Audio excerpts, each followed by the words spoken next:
प्रश्नावली 1A। इसमें 1 नंबर से लेके 2 नंबर तक के प्रश्न का अभी हम हल करेंगे। तो पहला प्रश्न है, प्रत्येक पूर्णांक एक परिमेय संख्या भी है। तो पहला प्रश्न है, प्रत्येक पूर्णांक एक परिमेय संख्या भी है। तो इसमें कह रहा है कि जितना भी पूर्णांक संख्या है वे क्या परिमेय संख्या हैं। तो सबसे पहले हम पूर्णांक संख्या को जानेंगे। तो पूर्णांक संख्या के लिए एक संख्या रेखा खींच लेते हैं। इसमें 0, 1, 2, 3 डैश डैश, और इधर -1, -2, -3, -4 डैश डैश। ये अनंत तक जा सकती है, यानी कि ऋणात्मक भी है, धनात्मक भी है और 0 भी है। इसमें से हम अगर किसी संख्या को लेके अगर उसके बट्टा में 1 लगा दे तो वो क्या बन जाएगा, परिमेय संख्या। तो ए नंबर का उत्तर हो गया सत्य, क्योंकि जितना भी पूर्णांक संख्या है वे सभी परिमेय संख्या भी है।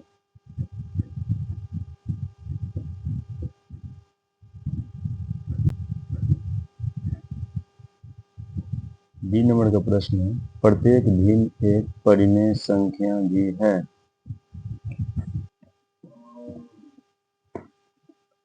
तो बी नंबर का प्रश्न है, प्रत्येक भिन्न एक परिमेय संख्या है। तो भिन्न का मतलब है कोई भी संख्या जिसको हम ऊपर नीचा करके बट्टा में कुछ लिख सकते हैं, जैसे 5/2, 3/5, ये सभी भिन्न है। तो परिमेय संख्या किसे कहते हैं, जिसको हम p/q के रूप में लिख सकते हैं। अतः ये भिन्न भी है और परिमेय भी है। इसी प्रकार 3/5 एक भिन्न संख्या है और एक परिमेय संख्या भी है। तो बी नंबर का भी उत्तर हो जाएगा सत्य। अब सी नंबर का प्रश्न है, प्रत्येक प्राकृत संख्या एक पूर्ण संख्या होती है। तो सी नंबर का प्रश्न है, प्रत्येक प्राकृत संख्या एक पूर्ण संख्या होती है। तो जानते हैं कि प्राकृत संख्या क्या है और पूर्ण संख्या। तो प्राकृत संख्या होता है 1, 2, 3, 4 डैश डैश, यानी गिनती की संख्या को प्राकृत संख्या कहते हैं। और पूर्ण संख्या, गिनती की संख्या में अगर हम 0 मिला दे तो वो हो जाती है पूर्ण संख्या, जैसे 0, 1, 2, 3, 4 ये सभी। तो जितना भी प्राकृत संख्या है वो पूर्ण संख्या के अंतर्गत आ रहे हैं। तो इसका भी उत्तर हो जाएगा सत्य। प्रत्येक पूर्णांक एक पूर्ण संख्या होती है। तो पूर्णांक संख्या तो हम लोग जानते हैं, पूर्णांक संख्या में 0, 1, 2 यानी पॉजिटिव, इधर -1, -2, -3 यानी कि निगेटिव संख्या, यानी कि पॉजिटिव और निगेटिव दोनों संख्या आते हैं।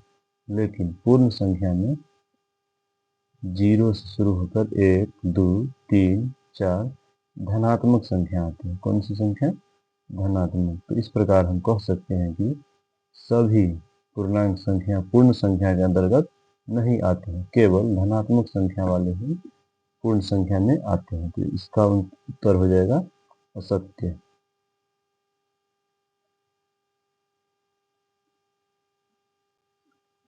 प्रश्न ई, प्रत्येक पूर्ण संख्या एक प्राकृत संख्या होती है। तो पूर्ण संख्या क्या होते हैं, 0 से शुरू होते हैं, 1, 2, 3 डैश डैश। और प्राकृत संख्या 1 से शुरू होते हैं, 2, 3, 4 डैश डैश, यानी कि पूर्ण संख्या में एक एक्स्ट्रा में आ जाता है 0, जो प्राकृत संख्या में नहीं आती है। तो इस प्रकार हम कह सकते हैं कि प्रत्येक पूर्ण संख्या प्राकृत संख्या नहीं है। तो इसका उत्तर हो जाएगा असत्य।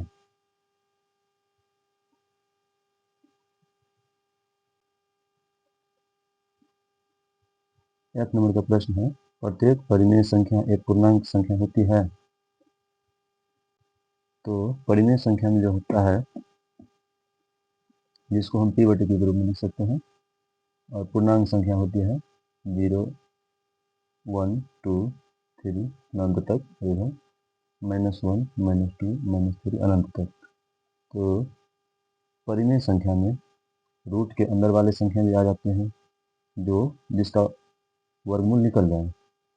और पूर्णांक संख्या में ऐसे सीधे सीधे संख्या आते हैं जो या तो धनात्मक हो या ऋणात्मक हो या जीरो हो। तो इस प्रकार हम कह सकते हैं कि प्रत्येक परिमेय संख्या पूर्णांक संख्या नहीं होते हैं, इसीलिए असत्य होगा।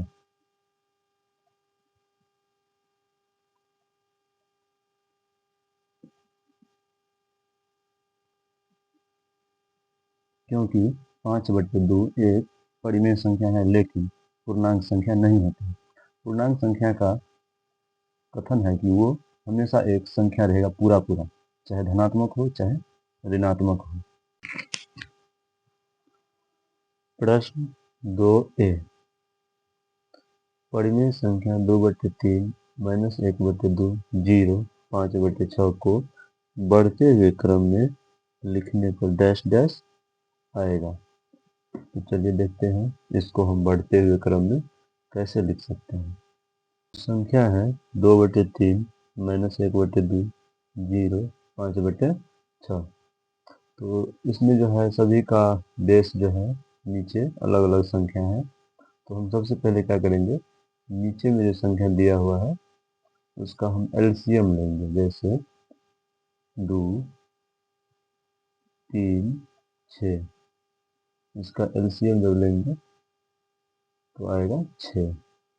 सबको 6 से मल्टीप्लाई करेंगे। जैसे 2/3 है, इसमें हम 6 से गुना करेंगे। -1/2 है, इसमें भी हम 6 से गुना करेंगे।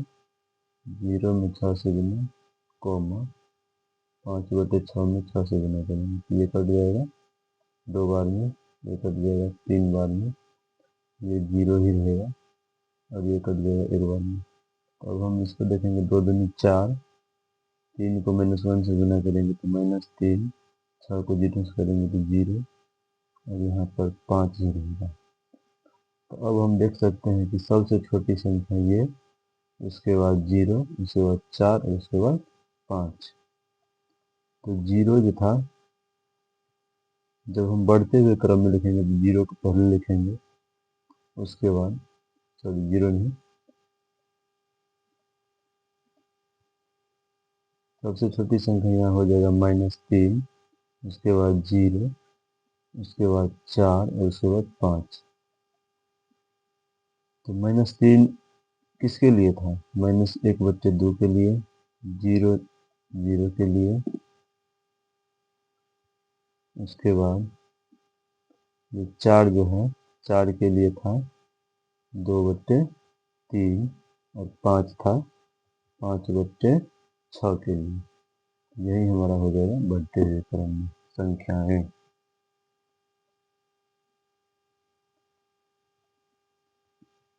अगला प्रश्न है 2 का बी नंबर। परिमेय संख्या 3/4 4/3 5/2 को घटते हुए क्रम में लिखने पर डैश डैश आएगा। तो इन सभी को क्या करना है, घटते हुए क्रम में लिखना है। तो यहाँ संख्या है 3/4 4/3 और 5/2। इन सब का पहले हम हरों का एलसीएम लेंगे। 4 3 और 2 का एलसीएम लेंगे।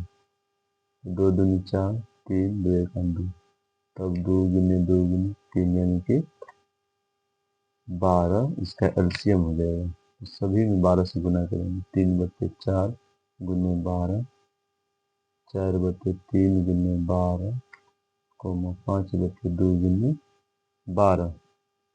4 का अंश 3 बार में कट जाएगा, 3 का अंश 4 बार में और 2 का अंश 6 बार में।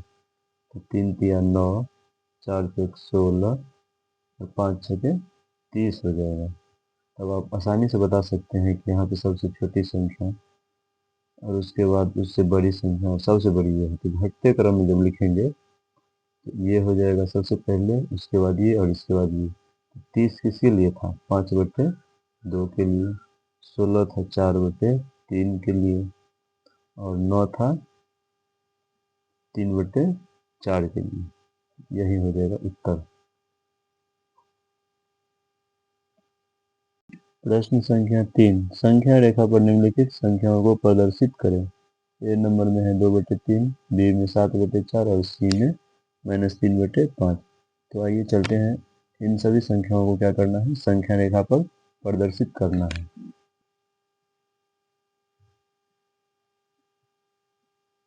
सबसे पहले एक संख्या रेखा खींचेंगे जिसमें बीच में हम डालेंगे 0, इधर 1 2 3 4, इधर -1 -2 -3। अब हम 2 में 3 से भाग लगाएंगे, 2 में 3 से भाग देंगे तो 0 पॉइंट लगा के 3 छक्के 18 बच गया 2। फिर से इस पे 0 आएगा, 3 छक्के 18, यानी कि इसका अप्रोक्स मान कितना आ रहा है 0.6। तो 0.6 धनात्मक है तो ये 0 और 1 के बीच आएगा। तो इसको हम लगभग यहाँ देख सकते हैं कि 2/3 है, तो हम इसको जो है ना 3 भाग में बांटेंगे। 0 और 1 के बीच जो संख्या है उसको 3 बराबर भाग में बांटेंगे, एक दूसरा और ये तीसरा आ जाएगा। तो हम यहाँ पे इस संख्या को प्रदर्शित कर सकते हैं 2/3 को, 0.6 का मान बता रहा है। अब हम बी नंबर में देखेंगे 7/4 है, यहाँ पर 7 में 4 से भाग लगाएंगे तो 4 × 4 बच गया कितना 3, दशमलव लगाएंगे 0, 4 सत्ते 28 बच गया, यानी इसका अप्रोक्स मान 1.7 है। तो 1.7 यानी 1 से बड़ा 2 से छोटा। तो यहाँ पर 1 और 2 के बीच में हम जो है इसको रखेंगे तो 1.5 यहाँ आ जाएगा, तो ये 6 और ये 7, यानी अप्रोक्स मान इसका आ जाएगा 1.7। उसके बाद तीसरा संख्या है सी नंबर में -3/5। ये निगेटिव संख्या है, इसको भी हम 3 में 5 से भाग देंगे, 0.5 कट जाएगा, तो इसका अप्रोक्स मान कितना आ रहा है -0.6। 0.6 है, माइनस में है तो 1 और 0 के बीच में आएगा, तो इसके बीच में जो है लगभग ये आ जाएगा 0.5 और ये आ जाएगा 0.6, 0.6 यहाँ आ जाएगा -1।